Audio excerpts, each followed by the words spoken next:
Hey there, Push. This is going to be your review for Chapter 12 test on Monday. Go through everything on here and you should be successful for the most part. The reform movements emerged in America in the mid-19th century in part because of the desire for social stability and discipline in the face of change. Obviously, we were a changing group with all of these things down at the bottom, from health and welfare to temperance. Everything was changing throughout the country. The Hudson River School, going back to the Transcendentalists here a little bit, the Hudson River School were painters that really focused on natural beauty, the environment, the wildlife, things like that, landscape portraits, stuff like that. All the people who are the authors of the Transcendentalists, people like Whitman and Melville and Fenimore Cooper and Edgar Allan Poe, they were all part of the distinct American culture with Emerson and Thoreau and people like that. James Fenimore Cooper really examined the American westward expansion and really tried to romance the West as much as you possibly could, and you'll see more of that with the next chapter dealing with westward expansion and the idea of manifest destiny. Herman Melville really wrote about most important literary work was Moby Dick. Maybe seen the movie, I don't know. But moving on to the Transcendentalists themselves, they were more about reason to be most important, their inner self. They regarded reason to be the most important human faculty. Emerson really focused on asserted through nature individuals could find personal fulfillment, personal livelihood, what was the most important to them. Henry David Thoreau was more about Americans should focus on moral right and maybe disobey laws if need be.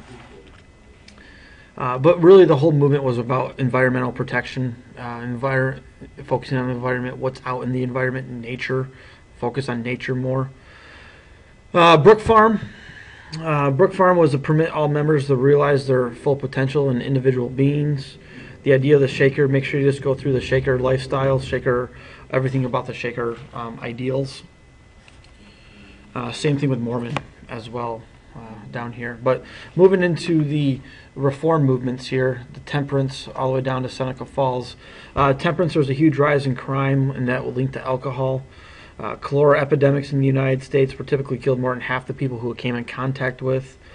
Phrenology was really dealing with the individual person's skull and the character and their intelligence with that. There was the largest obstacle to improve medical care in the United States was basically the abandoning and the lack of knowledge, I guess, about diseases.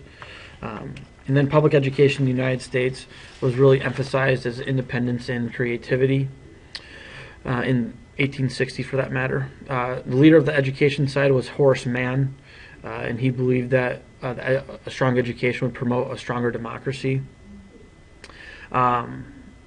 Dorothea Dix really focused on prison reform and prison movements, and also with women's rights a little bit there. But the prisons at the time were included the practice of solitary confinement as well as other forms of torture. The feminist movement began in London was in London Convention that dealt with abolition for the most part. Seneca Falls Convention issued the manifesto pattern behind the Declaration of Independence. That's where they kind of took the ideas for the Declaration of Sentiments. William Lloyd Garrison kind of believed that the idea of abolition stressed the damage that slavery did to blacks rather than to whites. Free blacks in the North really tended to strongly oppose to Southern slavery. Abolitionists were divided really through the North and the South, through females, radicals, moderates, all had different ways of how dealing with the idea of abolition. So that's about it. So I'll see you guys Monday. Take care.